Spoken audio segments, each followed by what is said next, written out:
Y ahora tenemos un tema internacional, el Pacto de los Refugiados.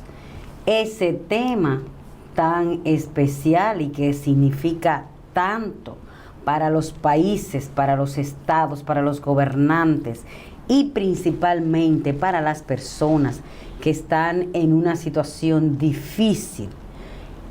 Han salido de su país por diferentes motivos, han tenido que irse a otro país, han encontrado una situación diferente a la que ellos pensaban encontrar, no han tenido el apoyo que esperaban, el anhelado trabajo que querían conseguir, no tienen tal vez ni siquiera dónde estar, el familiar que le prometió ayuda a veces no puede tenerlos por mucho tiempo. La persona que le pagó el viaje lo abandona, entonces se ven en una situación de vulnerabilidad y eso todo el mundo lo siente. Pero hay una realidad muy puntual y es lo que significa en cada país tener un campamento de refugiados. Esa palabra tiene un alcance muy fuerte. Para ayudar a las personas que están en esta situación, perfecto. Pero ¿qué pasa? Lamentablemente, la gente, el ser humano, aprovecha circunstancias como esas para querer un beneficio sin la conciencia del verdadero motivo del campamento. El campamento no es una casa abierta para que vengan todos. El campamento es un plan de contingencia para la persona que realmente tiene una situación de necesidad extrema, que ha tenido que salir huyendo de su país por cuestiones políticas, sociales, a veces por persecución delictiva, por diferentes motivos. Entonces, ahí hay como un tema de análisis, Miguel, digno de ver ahora que estamos en esta época de Navidad y de solidaridad, pero al mismo tiempo de hacer conciencia de lo que sucede con esto, de las migraciones. Bueno, yo creo que es preciso distinguir aquí, en el examen de este tema, dos aspectos fundamentales. Uno es el de la migración como proceso natural, casi imparable, que motoriza el traslado de una persona, vamos a hablar ya en este caso de miles de personas, de un país hacia otras latitudes, digamos, porque entiende que en su país no encuentra condiciones favorables para vivir, ni para trabajar, ni nada de eso, ni de seguridad, ni paz. Y bueno, y busca otros lugares donde ir, donde emigrar. Entonces, ese emigrante puede que tenga en unos casos algún tipo de condiciones para asentarse en el nuevo lugar, puede ser que no la tenga y que necesite entonces estar sumándose a los que buscan empleo en esos lugares. Muchos lo hacen de manera legal y otros de manera ilegal. Ese es un aspecto. El aspecto de la migración natural de los seres humanos que se mueven por el mundo buscando una mejor suerte. Otros son los refugiados. Son aquellos ciudadanos que tienen que huir de países donde primero o se están produciendo guerras internas ahí mismo dentro de grupos tribales o de grupos ideológicamente opuestos, políticamente opuestos, esa es una, ¿verdad? O tienen que huir cuando se produce una situación catastrófica, cuando hay, digamos, mucha hambre, mucha sequía y no hay manera, no hay agua y no hay manera de sobrevivir. Tienen que entonces buscar y refugiar en otros lugares. Hasta cuando hay crisis de comercio también. También, o sea, es decir que hay muchas razones que motorizan, digamos, el movimiento de los refugiados. O sea, entonces, las Naciones Unidas el año pasado firmaron en Marruecos el Pacto Mundial sobre los Refugiados. Esa es una cosa.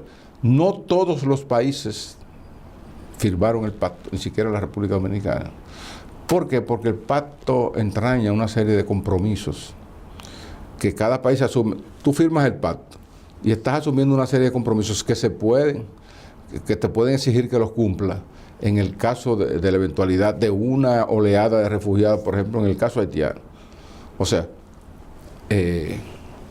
aquí se dan dos cosas.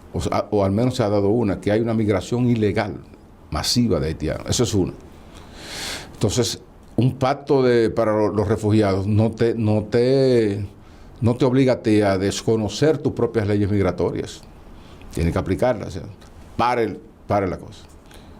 Pero entonces se dice, no, lo que pasa es que ellos vienen huyéndole a una situación de hambre o de persecución política o de inseguridad, ¿verdad? Que calificarían en este caso. Entonces, bueno, pero ¿qué mecanismo hay aquí para eso? En Estados Unidos, en otros países te dan una condición de refugiado. Hay una medida especial. Temporal quiere decir, puede ser de 1, 2 años, 3. Y bajo esa condición, esa premisa, esa condición de refugiado, tú, sin papeles o sin nada, llegas al lugar, a residir ahí, te dan ciertas, tienen ciertas facilidades para... Sí, los servicios básicos. No estás ilegal, pero... Atienden tus derechos humanos de subsistir. Claro, eso si tú te comprometes con ese pacto. Sí. Como pasó con los cubanos en el Marielito. Primero, cuando Fidel tomó el poder, mucha gente huyó del país porque decía que los comunistas los estaban persiguiendo. Estados Unidos le dio una condición, los aceptó. Después, en el Marielito, que salieron del puerto del Mariel muchísimos, miles y miles de cubanos, los Estados Unidos los aceptó. Todavía sigue Estados Unidos aplicando políticas flexibles en favor de haitianos, cubanos y de personas de otras nacionalidades, de otros países. Sí. Que llegan ahí, claro, ya toman limitaciones y todo eso. Pero son dos cosas diferentes, Wendy. Sí, pero fíjate, Miguel, lo que a mí me llama mucho la atención es que existen los campamentos de refugiados, pero entonces hay personas que están en su país, diríamos que no están bien, no están perfectos, porque son pocos los que están perfectos. No están bien, pero no están en condiciones de irse a refugiar. Hay personas que tienen su casita, tienen un trabajo pequeño, tienen unos pequeños ingresos, tienen una familia, entonces se van a Estados Unidos y venden todo, o sea, no están bajo una situación de acoso, pero como existe un campamento de refugiados, pues entonces ellos utilizan ese recurso para resolver un problema que podrían resolverlo en su país. Entonces ahí es que se daña todo, porque ese es el problema. El pacto de refugiados es excelente, una idea maravillosa, pero entonces se corrompe como todo, que todo se daña, en el sentido de que la gente va al refugio. Hay un refugio en tal país, déjame yo poner mi maleta e irme para ese refugio porque ahí hay. No porque yo esté en una condición de tener que irme rápido. Sí. Entonces, en términos del acuerdo de las Naciones Unidas que hacen el acuerdo, de los países que firman, también tiene sus bemoles eso, porque como tú decías, Miguel, socialmente cualquier país quisiera abrirle los brazos a una persona que está huyendo de una guerra, de una situación de miseria o lo que sea, en términos humanos y sociales. Todos los países quisieran, cualquiera quisiera. Pero ¿qué pasa? Los pactos parece que no son totalmente humanitarios, sino que tienen sus pizcas políticas, de elementos políticos y de conveniencias de los países y de los países poderosos que crean los campamentos y de los que no lo crean, porque el que no lo crea, como este país que República Dominicana dice, oye, pero son tanta la gente de Haití que vendría a un campamento que yo no tendría suficientes campamentos para albergarlo a todos. Pero mira, cuando el terremoto, recuérdate. Pero perdón, el país le abrió la frontera para que toda esa gente heridas y desesperada y hambrienta vinieron para acá y le abrieron las puertas. Bueno, y pasó esa temporada. Entonces, pero se quedaron muchos aquí. Se quedaron muchos, exacto.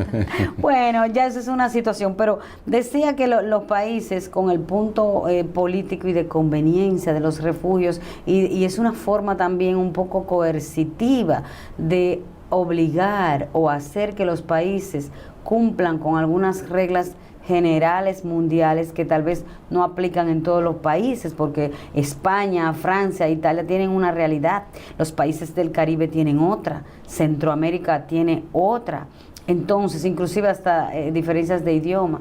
Entonces, no se puede aplicar el concepto de esta solidaridad y esta hermandad en términos políticos a todos los países, porque lo que los hace no exactamente es por cuestiones humanitarias, sino tal vez por conveniencias políticas y para ir reuniendo algunas cuotas de poder. Esa es la realidad. Eso nos da poder, porque uno de los elementos que ha engrandecido a las grandes potencias es la ayuda, la mano solidaria que se le da al afectado, a los demás países. Entonces yo te doy, pero me engrandezco porque eso quiere decir que yo soy poderoso y tengo mucho. Entonces ahí hay que tener un poquito de cuidado. No estamos contrarios al pacto, sino tal vez mirando que debía ser un poco bien equilibrado y tratar de que se cumpla y que sea real. Que sea una ayuda solidaria y equilibrada, justa y consciente, y que no vaya también a dañar a otros países, la economía de otros países que no pueden realmente. Eso bueno, hay que estar pendiente. Por eso muchos países no lo firmaron, porque ahí es que está el problema, que es muy general y muy interpretativo. O sea, por ejemplo, si firmando o no ese pacto del mundial de los refugiados, si aquí se produce una avalancha de haitianos hacia la República Dominicana ipso facto está obligada, oye bien, primero a organizar el asentamiento de emergencia de esas personas que llegaron, a crear las condiciones y buscar el territorio donde los va a alojar, proveerle el agua, la atención de salud a los casos, y buscar todas las formas posibles de que el refugiado que está ahí, pueda ir sobrellevando una situación en lo que el futuro se despeja. Sí. Pero en el interín están obligados los países también a crear actividades y fuentes de empleo para esa gente que está ahí. Sí. O sea, que es un compromiso demasiado grande. Y habría que ver si son razones poderosísimas que mueven y que impulsan el movimiento de los refugiados. Esa es una. Claro, ahí se expresa la solidaridad y el sentido humanitario de los países cuando dan esa ayuda. Pero por el otro lado, los países que tienen fronteras con otros, donde hay, digamos, desigualdades, hay menores oportunidades, saben que están expuestos a un proceso migratorio intensivo y hasta masivo. Entonces esos países, esas grandes naciones están endureciendo sus leyes migratorias. Fíjate, sí. Por eso te digo, y son todos parte de las Naciones Unidas. Sí. Incluso más allá de estos dos aspectos que hemos señalado, que el de la migración de aquel que va a explorar, más el de los refugiados en situación desesperada, hay otro flujo de migrantes. ¿Cuál es? El de la trata de personas. Sí. Las mafias que hay en el mundo llevándose gente a ejercer la prostitución o a ir a hacer trabajo forzado en otros lugares. Eso es otro tema que también las Naciones Unidas definitivamente el tema de las migraciones, de los derechos humanos, de la solidaridad, de la pobreza y de la unión de los países, la unificación, es un tema de nunca acabar. Entonces, tendremos que seguirlo observando, analizando, siempre en ánimo de aportar un punto de vista que ayude a entender tal vez la mecánica de lo que está pasando, siempre en beneficio de las personas y de nuestra sociedad en su conjunto.